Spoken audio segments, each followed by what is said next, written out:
Assalamualaikum warahmatullahi wabarakatuh. Perkenalkan, nama saya Anissa Aulia dengan NRP 1901222075. Di sini saya akan menjelaskan tentang telaah kritis jurnal terapi studi yang telah saya lakukan dengan judul Efficacy of Adding Sodium Alginate on Omeprazole in Patient Erosive Reflux Disease. Untuk menelaah kritis sebuah terapi studi, kita akan menilai validitas internalnya terlebih dahulu menggunakan PECOT. PECOT sendiri terdiri dari 5 hal. Yang pertama adalah populasi. Populasi dalam penelitian ini merupakan pasiener yang setidaknya mengalami gejala heartburn selama 2 hari dalam 1 minggu dalam rentang waktu 1 bulan, dan juga pasien yang dilakukan endoskopi tetapi hasilnya tidak didapatkan kerusakan mukosa. Lalu yang kedua adalah exposure. Treatment yang diberikan dalam penelitian ini merupakan kombinasi antara omeprazole dengan dosis 20 mg yang diberikan 1 kali sehari dengan sodium alginate yang diberikan sebanyak 30 ml sebanyak 4 kali sehari. Lalu yang ketiga adalah comparison. Kelompok lainnya akan diberikan omeprazole dengan dosis yang sama tanpa kombinasi. Lalu yang keempat adalah outcome. Outcome yang dinilai dalam penelitian ini terdapat 4 gejala, yakni heartburn, regurgitation, dysphagia, dan juga epigastric pain. Lalu yang kelima adalah time.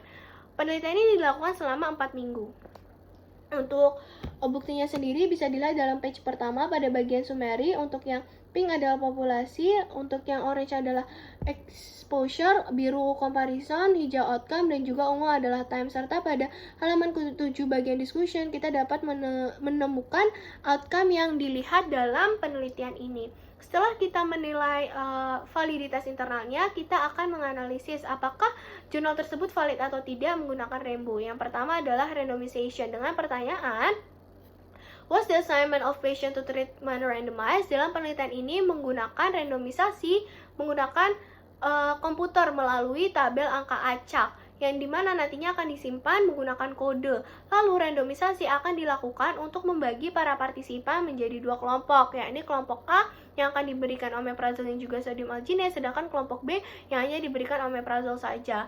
Nah, untuk buktinya sendiri bisa dilihat dalam halaman kedua bagian subject and method serta randomization and treatment. Di sana disebutkan bahwa dilakukan randomisasi menggunakan komputer untuk membagi para partisipan menjadi 2 kelompok sehingga dapat diberikan intervensi yang sesuai. Oleh sebab itu, untuk kesimpulannya, was the assignment of patient to treatment randomized in this paper?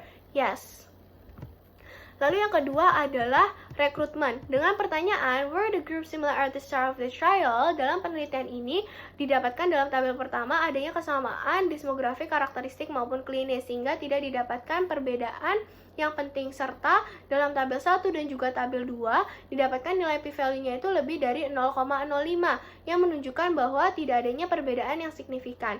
Untuk buktinya sendiri bisa dilihat pada bagian halaman ketiga bagian result. Di sana disebutkan bahwa tidak ada perbedaan yang penting, serta halaman keempat dan juga kelima untuk menilai p-value dalam tabel 1 dan juga tabel 2 yang menunjukkan hasilnya lebih dari 0,05 sehingga didapatkan bahwa tidak adanya perbedaan yang signifikan. Oleh sebab itu, untuk kesimpulannya, were the group similar at the start of the trial in this paper? Yes. Lalu setelah itu kita akan menilai allocation dengan pertanyaan pertama berupa, aside from the allocated treatment, were groups treated equally? Dalam penelitian ini, semua partisipan akan diberlakukan secara sama. Pertama, mereka akan dilakukan randomisasi agar setiap partisipan memiliki kesempatan yang sama pula. Lalu setelah mereka dibagi menjadi 2 kelompok, mereka akan diberlakukan secara adil baik sebelum maupun sesudah diberikan obat. Jadi setiap partisipan pada kunjungan pertama akan dites darahnya. Sedangkan pada kunjungan kedua akan dilakukan endoskopi GI. Lalu peneliti akan menyarankan para partisipan untuk membuat buku harian selama 4 minggu, yang dimana nanti setelah 4 minggu buku tersebut akan diberikan kepada RS supaya dapat diobservasi dan juga dianalisis. Lalu setelah itu peneliti juga melarang beberapa obat-obatan agar tidak dikonsumsi oleh partisipan selama melakukan penelitian. Contohnya itu ada prokinetik, NR-PPI, cholinergic, anticholinergic, dan juga beberapa obat-obatan lainnya. Untuk buktinya bisa dilihat dalam page kedua pada bagian study design, lalu randomized and treatment, dan juga subject and method. Di sana menjelaskan beberapa prosedur dan juga beberapa obat-obatan yang tidak boleh dikonsumsi oleh pasien selama melakukan penelitian. Sehingga kesimpulannya, aside from the allocated treatment, were groups treated equally in this paper? Yes. Lalu untuk allocation yang kedua, kita bisa menganalisis menggunakan pertanyaan, were all patient who entered the trial accounted for and were they analyzed in the group to which they were randomized. Dalam penelitian ini tidak semua partisipan awal dilibatkan, yang dimana awalnya itu sekitar 87 pasien, tetapi terjadi excluded sebesar 11 pasien karena 10 diantaranya mengalami heartburn ringan, sedangkan satu lainnya mengonsumsi obat-obatan yang sebelumnya dilarang. Lalu tersisa 76 pasien yang dimana akan dibagi menjadi dua kelompok. Kelompok A sebesar 36 pasien, yang dimana 6 dari pasien tersebut akan mengalami excluded dikarenakan 5 diantaranya itu tidak mematuhi peraturan dengan baik, sedangkan satu lainnya mengalami efek samping berupa diare. Lalu setelah itu yang kedua adalah kelompok B. Kelompok B sebesar 40 pasien, tetapi terjadi excluded sebesar 5 pasien karena 3 diantaranya tidak mematuhi peraturan dengan baik, sedangkan 2 diantaranya mengalami efek samping atau komplikasi berupa angina pectoris. Untuk buktinya bisa dilihat pada halaman ketiga bagian result, patient characteristic, dan juga halaman keempat pada diagram populasi. Di sana menjelaskan populasi awal sampai sampel akhir yang digunakan dalam penelitian ini. Sehingga untuk kesimpulannya, were all patients who entered the trial accounted for and were they analyzed in the group to which they were randomized in this paper? No. Lalu yang terakhir kita akan menilai maintenance atau measurement-nya dengan pertanyaan, were measure objective or were the patient and clinician kept blind to which treatment was being received? Dalam penelitian ini tidak menggunakan metode blinding, melainkan menggunakan metode open label yang menunjukkan bahwa pasien maupun peneliti ini mengetahui treatment apa yang diberikan pada kelompok tertentu. Untuk buktinya bisa dilihat dalam page kedua pada bagian subject and method. Di sana disebutkan bahwa penelitian ini menggunakan open label method. Sehingga kesimpulannya, were measures objective or were the patient and clinician kept blind to which treatment to being received?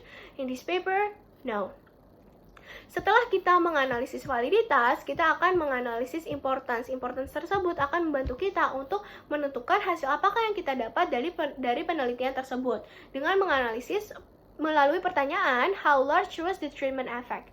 Efek yang dilihat dalam penelitian ini dilihat dari 4 gejala, yakni ada heartburn, dysphagia, regurgitasi, dan juga epigastric pain. Tetapi didapatkan nilai p-value-nya itu lebih dari 0,05, sehingga didapatkan bahwa tidak adanya perbedaan yang signifikan. Lalu dari importance juga memang didapatkan penurunan resiko, tetapi tidak begitu besar, yang menunjukkan bahwa exposure atau treatment yang diberikan tidak memberikan efek yang begitu besar pula.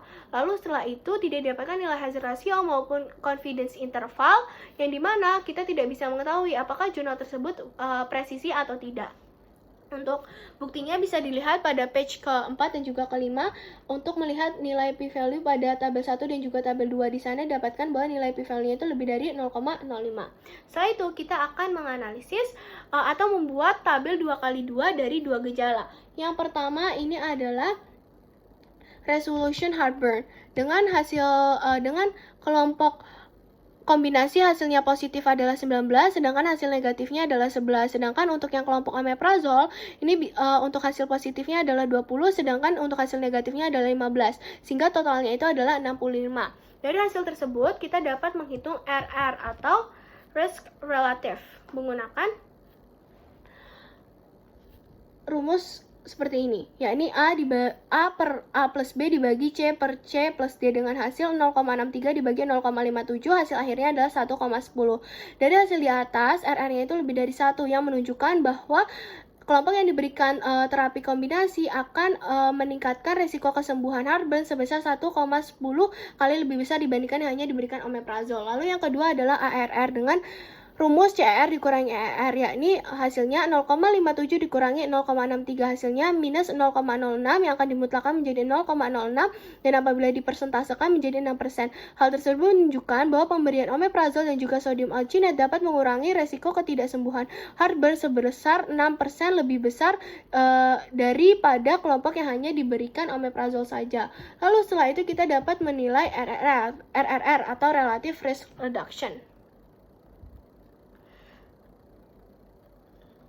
menggunakan rumus CR dikurangi ER dibagi CR dengan hasil 0,06 dibagi 0,57, hasilnya 0,1 apabila dipersentasekan menjadi 10,5%. Dari hasil di atas menunjukkan bahwa kelompok yang diberikan kombinasi akan menurunkan kegagalan terapi sebesar 10,5% lebih besar dibandingkan yang hanya diberikan omeprazole. Lalu yang terakhir adalah NNT atau number to treat. Rumusnya 1 dibanding ARR, yakni hasilnya 1 dibagi 0,06, hasilnya 16,66 dan akan dibulatkan menjadi 17. Jadi hasil akhirnya dari hasil di atas menunjukkan bahwa diperlukan 17 pasien atau orang yang dilakukan treatment kombinasi agar bisa menyebabkan satu kesembuhan, yakni penurunan gejala heartburn. Lalu selanjutnya adalah tabel 2x2 regurgitasi, yang dimana untuk kelompok kombinasi hasil positifnya sekitar 18, sedangkan yang negatifnya adalah 8. Untuk kelompok omeprazole hasil positifnya 20, negatifnya adalah 11, sehingga totalnya itu adalah 57 pasien. Untuk dari tabel di atas kita dapat mengukur RR atau risk relatif menggunakan rumus yang sama, sehingga didapatkan nilainya itu adalah 0,692 dibagi 0,645, hasilnya itu adalah 1,07. Dari hasil di atas menunjukkan bahwa RR-nya itu lebih dari 1, yang menunjukkan bahwa resiko mengalami regurgitasi di kelompok A yang diberikan terapi kombinasi lebih kecil dibandingkan kelompok B. Lalu setelah itu yang kedua adalah ARR. Dengan rumus yang sama didapatkan 0,645 dikurang 0,692, hasilnya minus 0,047 dimutlakan menjadi 0,047, hasilnya apabila dipersentasekan menjadi 4,7%. Dari hasil di atas menunjukkan bahwa pemberian omeprazole dan juga sodium alginate mengurangi resiko atau tingkat kejadian gejala regurgitasi sebesar 4,7% lebih besar dibandingkan yang hanya diberikan omeprazole. Lalu setelah itu kita akan menilai RRR atau relative risk reduction. Dengan rumus yang sama didapatkan 0,047 dibagi 0,645, hasilnya minus 0,072 yang akan dimutlakan menjadi 7,2%. Hasilnya di atas menunjukkan bahwa pemberian omeprazole dan juga sodium alginate dapat menurunkan kegagalan terapi sebesar 7,2% lebih besar dibandingkan yang hanya diberikan omeprazole saja. Lalu yang kedua adalah atau yang terakhir adalah number to treat atau NNT. Rumusnya sama, yakni 1 dibagi ARR dengan hasil 1 dibagi 0,047, hasilnya 21,27 dan hasil akhirnya akan dibulatkan menjadi 22. Sehingga dari hasil tersebut dapat disimpulkan bahwa diperlukan 22 pasien dengan diberikan terapi kombinasi agar bisa menyebabkan satu kesembuhan, yakni penurunan regurgitasi. Setelah kita menilai menggunakan rumus di atas, kita juga harus menilai apakah jurnal tersebut presisi atau tidak dengan pertanyaan how precise was the estimate of the treatment effect. Dari jurnal tersebut tidak didapatkan informasi tentang confidence interval, sehingga kita tidak bisa menentukan apakah jurnal tersebut presisi atau tidak. Sehingga kesimpulan yang bisa diambil, walaupun jurnal tersebut merupakan RCT dan melakukan randomisasi menggunakan komputer yang merupakan prosedur yang baik, tetapi jurnal tersebut mendapatkan nilai p-value-nya lebih dari 0,05 serta tidak didapatkan nilai hazard ratio dan juga tidak dapatkan informasi tentang confidence interval, sehingga kita tidak bisa mengetahui apakah jurnal tersebut presisi atau tidak. Sehingga saya menyimpulkan bahwa jurnal tersebut kurang valid. Sekian presentasi dari saya, kurang lebihnya mohon maaf. Wassalamualaikum warahmatullahi wabarakatuh.